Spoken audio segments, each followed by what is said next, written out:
If you are watching this video, you are almost definitely in a cult. You're actually probably in many different cults, just like I am. Am I in a cult? No, you started a cult. Yes. Don't you want devoted followers who leave their families for you, give their money to you, give their bodies to you, give up their lives for you, consider you God, and will kill for you? Don't you want to become a cult leader? Now, when you hear the word cult, you're thinking of some sort of extreme religious ideology. You're probably getting images of Waco, Jonestown, Heaven's Gate, things of that nature. But the actual definition of a cult is a group or movement held together by a shared commitment to a charismatic leader or ideology. And common cult characteristics are the group being focused on a living leader whose members seem to display excessive, zealous, unquestioning commitment to that leader.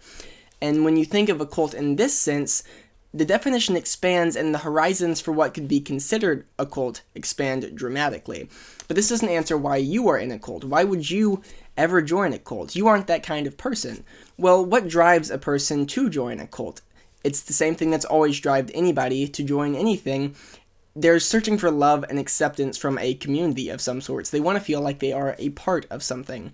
And that is where the interesting society of the modern world comes into play. The human experience today is drastically different than the human experience has ever been before. It's pretty much non-comparable to the way humans lived 100 years ago. If you think of somebody in 1900, their lives and the way they perceived the world around them was dramatically different. Most people lived in much smaller communities. They probably met a couple hundred people in their lives. They had a job, they accomplished a task, and they served a purpose in their life. They could see what they were contributing to the society around them, and they never really had to think about how big the world was and how small they were in comparison. When you grow up in the world today, it's a very different experience. You're connected to everything, you have a light shown on everything, and you're having the whole world shoved down your throat. You're aware that there's 8 billion people on this planet, and you are aware of how small you are in comparison to that, and how little you're going to be able to accomplish that will affect all of those people.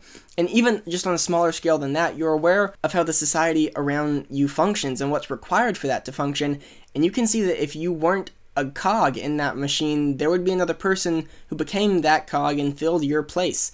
It makes you feel quite insignificant. It makes you feel like with your absence, there would be no hole left in society. It makes you feel almost worthless, and this is what makes people feel really alone. This, in my mind, is what causes a much higher rate of depression or anxiety or thoughts like these in people today, as they feel so disconnected from the world around them because they're able to see how big it is and how small they are in comparison, and this makes you feel lonely. This makes you feel like you don't have a place in that big old world, and this is where cults come into play. And the biggest player in all of this is probably the internet. The advent of the internet has connected everybody around the world instantaneously. You can see anything happening anywhere at any time, and you know how much stuff is going on, and you kind of live there, and it's a world that doesn't exist. You live wherever your thoughts are most of the time. Wherever you spend most of your time thinking about, that's in your head where your life is taking place. And most of our lives, whether we realize it or not, are taking place on the internet. Now, I know all of us would like to think that we don't spend that much time on the internet or thinking about the internet, but when you look at it in the way that everything that you think about that you gained from the internet is a way of thinking of that sort of thing and being involved in that internet culture, it's really the culture of the modern world. Any news article you read online, any tweet you saw, any picture or video that you're referencing or thinking about is part of the way that you're living online and your presence on the internet, and that really absorbs all of our thoughts in the modern day. So it only makes sense that the cults that exist in the modern day exist mostly on the internet. These are something that, for the purpose of this video, I'm going to be referencing as meta-cults. That is a very dumb name, and it makes it sound silly. What a meta-cult is a group of people online who are devoted to a person, an ideology, or an entity that exists, and their community exists in the non-existent space of the internet. And I think the best example of this is Kanye West. I love Kanye West. If you're watching this, you almost definitely know who Kanye is. You probably partially clicked on this video because you saw Kanye West in the thumbnail. And if you're like me, you've grown up with Kanye West. You've been involved in his life. You keep up with him. You go on Instagram sometimes just to see what Kanye's been posting. You'll read his tweets. You'll see what's going on in his life, the things he's doing, the actions that he's taking.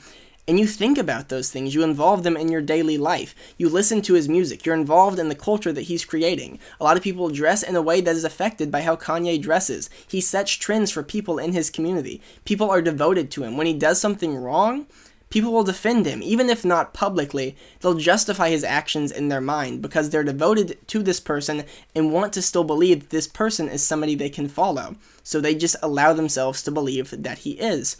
And I'm not saying there's anything wrong with Kanye. I love Kanye. But I am saying he has a cult, and I'm a member of it. Whether he created it on purpose and whether I joined it on purpose doesn't really matter. It marks off pretty much all of the boxes it needs to on that checklist to be a cult. This isn't just Kanye West, though. Think of any single person you keep up with on the internet. Think about your favorite YouTuber or Twitch streamer, people like that.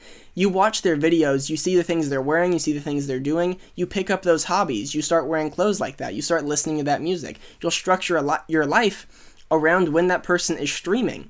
They become integrated into your life, and they become somebody who's constantly taking up that space in your mind, and whether or not you realize it, a person you're becoming devoted to in a sense. And when you become devoted to this person and they take up so much of your mind, you don't want to be alone in that fact. So you join the community that has built themselves around that person and what they represent. Think of every famous artist, every famous YouTuber. Think of their subreddits, their discords, all of the people that comment on their posts, the communities that keep up with them, the stan pages on Instagram. All of these are people who have built communities around following a specific single person, looking at the things they do, replicating those things, absorbing the culture they create, and adapting it into their daily lives because they want to feel like they're part of a community and want to be part of that whole that is being created by the following of this person. Put plain and simple, they're in a cult of culture, but a cult. This doesn't simply apply to people who exist on the internet, however. Think of it in the broader sense. Think of the brands that people align themselves with. It is so strange, the fact that people will take a company that is producing something and develop it into part of their identity. Think of every person you've ever heard argue over whether Xbox or PlayStation is better, whether you should get a Mac or a PC, whether you should shoot with Nikon or Canon. I would say 95% of the time people aren't doing this because they genuinely believe their product is better. They're doing it because they've become part of the community that is around that product and that company and that brand. They feel like they're part of the community created around that single entity. They'll base the clothes they wear off of the brand that's producing those clothes. They'll spend more on a camera because it's the brand that they have aligned themselves with. And I'm as guilty of this as anybody is. I drive a Jeep, and every single time I see another car, I want to talk to somebody about how bad that other car is. None of this is because the company is doing something for us that feels like we deserve to defend them. It's because we've become part of the community that surrounds that product, that company, that production. Think of people with Apple and Samsung phones. This is probably one of the biggest divides when it comes to this. People will religiously devote themselves to Apple products. They'll spend more money, they'll take more time, they'll wait more for products, and it's just because they're part of that community built up around Apple. Almost all of these companies do horrible things in one sense or another somewhere along the line, and they really don't benefit the consumer most of the time in any way, shape, or form. They haven't earned the loyalty of these customers. They simply tricked people into believing that they're part of their culture. And this brings me to the last cult example I want to exemplify today, and that's in politics. I know, just hang with me for a minute. While this isn't as equally true across the globe, in American politics, you basically have two options. You're either going to go with the Democratic or Republican parties. And what this creates is a system where people completely base their identities off of which political party they align themselves with. All of their beliefs, their ideals, everything they want to put out into the world, they'll base around what their party tells them to believe. Why do they do this? It's because people have a responsibility to be involved in politics in one way or another. It's your responsibility as a citizen of the U.S. to vote in elections, and if you're going to vote, you need to know who to vote for.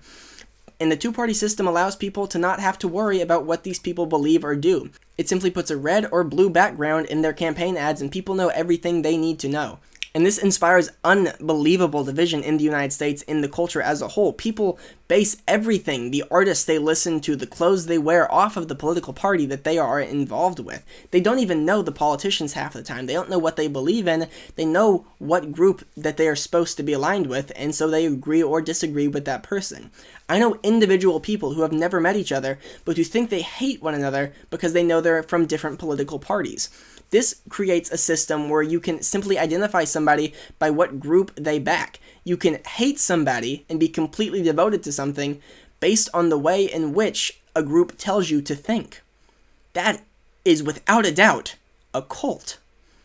And this becomes even more true when you're looking at specific political candidates. If you look at Trump, Biden, Obama, Clinton, any of the groupies, any of the followers of these people are undoubtedly cultist. It's undeniable devotion to these people without question. They will completely defend them to any point, no matter what point is brought up against them. They will never question the things they do or say. They are fully devoted to this person because they want to be fully devoted to something. They want to be part of a group. They want to be involved with the culture they're creating. It's a cult. But a rant about the two-party system is a video for another day. The last thing I want to talk about today is how I started a cult. If you look over on my TikTok page, I've had a pretty long-running series where I scream at farm animals in an aggressive accent and have created the culture loosely based around Animal Farm by George Orwell, a fantastic book. But it's grown quite the community, and people are very involved with it. People keep up with the lore. People have come up to me in person that I've never met before and talked and asked questions about this thing. People have bought the clothes. They've started to absorb themselves in the culture of that thing that's going on that I created. I accidentally became a cult leader. And this is the point I wanted to make with this video.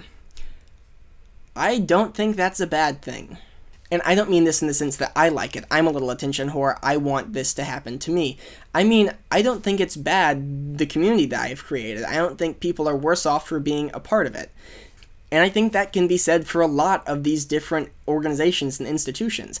I don't think I've hurt anybody by being absorbed in the life of Kanye West and keeping up with him and being absorbed in the culture that he's created. Most of these things I don't think are hurting anybody by you being a part of it. And I think in the modern world, they might be required. I think they've evolved naturally out of necessity.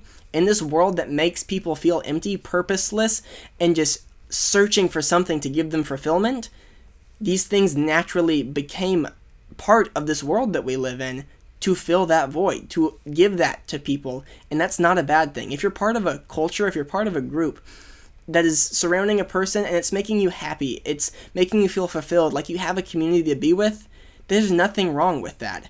And it's not a bad thing if you're in a cult. Now, of course, in certain situations, this definitely doesn't apply. Like, in terms of brand loyalty, it's perfectly okay being committed to a brand because you like that brand and you want to do that sort of thing and you like the culture around that brand. But I don't think it's good when people are promoting these corporate institutions based simply around the fact that they want to be a part of that culture. They're propping these things up and putting them forward without the substance of what these companies should be providing to be succeeding and being successful in a competitive market. I don't think it's good when you punch down on something that somebody else likes just because you like something else. If you're in a cult, that's okay, but you can't crap on somebody else's cult because you think it's worse than yours. In terms of the two-party political system, I absolutely hate it. We'll get to that another day. But I hope you guys enjoyed this video, and I would love for you to tell me down below what sort of cults are you involved in. Who are the people that you have indirectly devoted your life? Jesus Christ. It is 3:55 in the morning. My cat just knocked a hanger off my bed. I would love for you to tell me about your cults down in the comment. Has this video opened your eyes? Have you thought about new things? If so, I'm very glad. And I would hope that you consider hitting that subscribe and that like button. I will be making more videos very soon. This is different than videos I've made in the past. This isn't as highly produced. I haven't been making anything. I'm going to be doing more camera stuff in the future. I have a mini documentary series sort of thing coming out. I hope you'll stick around for that. I'm very excited for it. But if you want to see more videos like this, where I just kind of sit down and rant to a camera, this wasn't scripted or anything, I would love to do them. I just kind of went off the cuff on this. I'd just been thinking about Kanye West recently, and I was like, you know what? Let's do it. Let's just go ahead and do it. So I'm very glad you stayed for the whole video. I hope you'll stick around for more in the future. I hope you enjoyed learning of your cult affiliations, and I hope, most of all, that you have the best day of your life. You have the most spectacular day, and you take this knowledge back to your cult and use it to promote the things you believe in. That was a weird way to end this video. Bye!